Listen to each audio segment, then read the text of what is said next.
Raw, emotional, and tough are just some of the ways to describe Frances, played by Cush Jumbo in the new series, The Beast Must Die.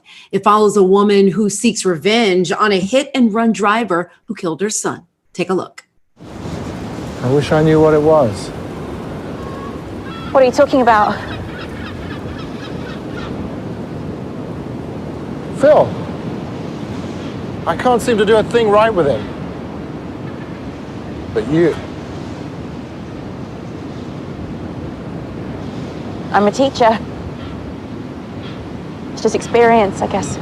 And Cush joins us now. Welcome. How are you doing? I'm fine. How are you, Jackie? Thank you for having me. Oh, thanks for being here. Listen, this show is so good. I'm only on episode 3, but I can't wait to get back to it. For you, when you got this script, did it pull you in that way? Oh, absolutely. I think, Jackie, that this was the best drama script to kind of pass my lap for years.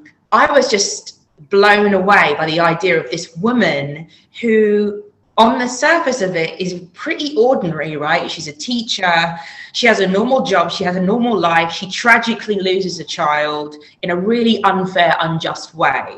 And when she's let down by the justice system, she goes on this mission, but as an ordinary person. She doesn't know what she's doing. She's going to make it up as she goes along. And it really caught my imagination. And I was just like, I have to do this.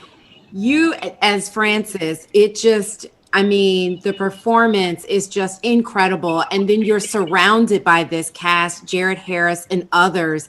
It's just, what was it like for you all to come together and just bring this to life? Because the performances are just incredible. It was so amazing. I got really, really blessed on this one because the director, Domi Karakowski, is actually, he does a lot of movies. He's a movie director. He'd done Tolkien with Anthony Hall, and so he has a real sense of the epic in terms of how it's shot, but also in terms of who he cast, right, and who he asked to be involved. And Jared was absolutely perfect for George, because the important thing about George is for you to believe his charm and his charisma and all of those human elements which make people, draw people towards him. And then building a family who are kind of odd.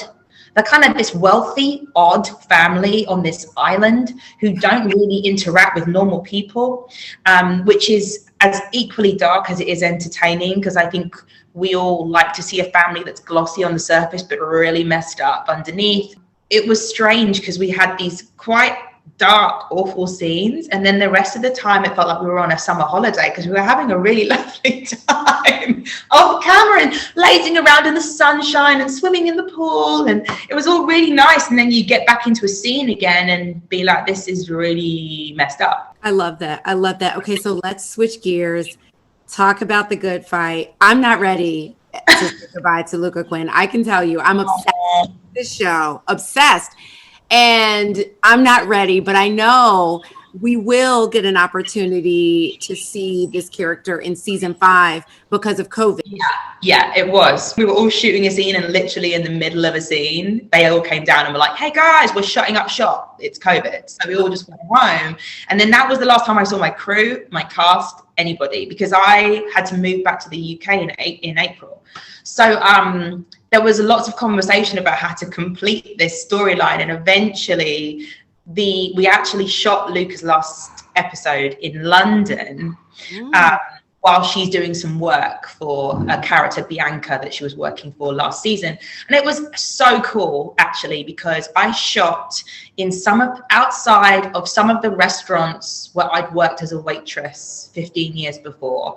And I shot in my home city, and I had people stopping me on the street like, oh my God, what is Luca Quinn doing here? And I was like, it's me. And they were like, why are you British? And like, everyone was really confused, like, why is Luca Quinn in Westminster, and why are you talking like that? And it was really funny and very lovely for me, because it was quite an emotional goodbye for me to depart from the show. So yeah, I got it done, and she will be leaving, and I'm going to miss all of them so much. And I've loved my whole experience of being on the show. I I just felt like Luca had done everything that she could do. And I'm just obsessed with challenging myself and growing and needed to do something new, you know. Well, I want to let everybody know that you can catch The Beast Must Die Mondays at 10 p.m. on AMC and AMC Plus.